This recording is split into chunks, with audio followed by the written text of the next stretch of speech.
Welcome back to the Reality Guys. I'm your host, Brian, and today I'm going to be talking Love Island Australia Season 5, Episode 11. All right, so big point in this episode, we have the two new bombshells that came in the previous episode, and we actually have another one come in. So two guys, one girl, but it's a pretty major recoupling tonight. And I think that's probably where I'm going to just cover mainly. I can run over some points super fast of like things that happened in the episode. Trent said in a confessional that he thinks that he's been underestimating his connection with Savannah. Like, what else is new, dude? You've been doing the entire time you've been with her. I really cannot wait for that guy to be out of here. He sucks. Lucinda tells Nate that Abby might be interested in him. They have a conversation, good conversation. Probably one of the only funny moments in the entire episode. The umbrella starts to lift off, and Nate catches it and just kind of like flies backwards. So I thought that was pretty good. Another thing I'd never thought I'd hear in the year of 2023 is someone reference Ella Funk album by Black Eyed Peas, so that maybe like do the Leo DiCaprio point. They had a challenge. It's like the undress to impress.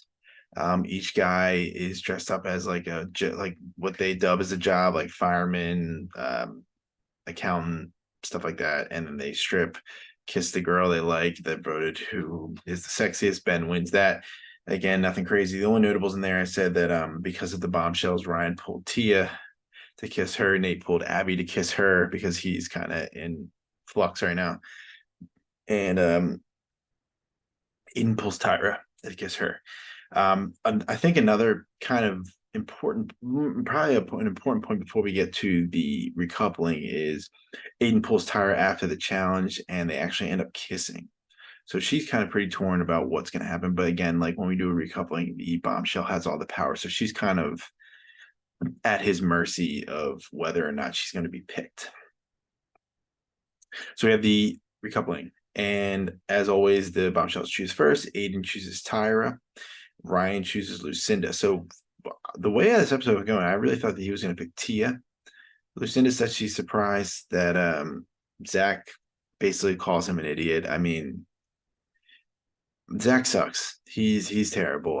The confidence on this guy is just like leaking for a dude that lives at home with his parents. So it's kind of crazy to me. All right, so the girls are choosing this time. So Nakia chooses Kale. No surprise there. They have a pretty solid match or connection. We don't really see them a ton on camera. That's usually a good sign. Savannah chooses Trent.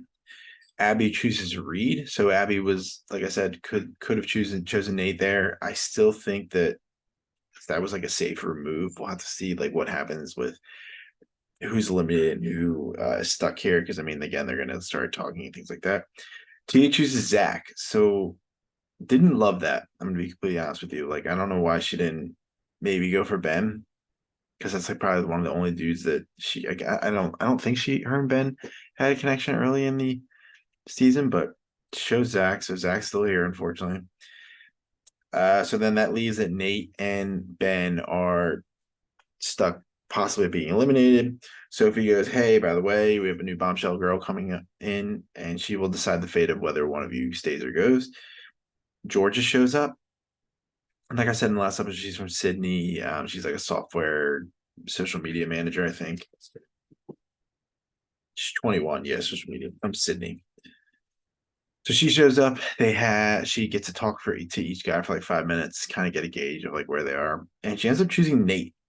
And that means that Ben is dumped from the island. So Tyra is visibly crying, very upset. She didn't tell Nate or Ben at all about the kiss that she had with Aiden. Based off social media, I was looking at before I started recording this that people are not really too happy with Tyra. The way she could have been more towards Ben. I mean, to be that upset about him leaving, and there are a couple moments where you could have been like, "Hey, I'm closed off. I'm with Ben," things like that. But it is what it is. Apparently, in the preview we have the Vibe era. I think it was. I don't remember what it was, but now it's the villains era. So it looks like Sophie comes in with a masquerade mask on. So not sure about that. What's going to go on there? Looks like Lucinda claims to tell Zach that she's only interested. Like, I don't know why he picked me. She is kind of interested. She's talking to Ryan. Zach's pissed off. I love that because I would love to see Zach go. Um, Trent, man, Trent is probably one of the worst up there with Zach. He tells Georgia like, "Oh, you're the type of girl that I would be like totally into." I'm not really seeing it with Savannah. When if they do like a video night where they show clips of the things he says, he's done. He's done. So we got one more episode this week. It will be interesting to see the outcome of that, and I'm excited to see where things go. But thanks for watching. We have a ton of other things going on. Love Island Games is still ongoing. We have that going on till the following this Monday, the 20th.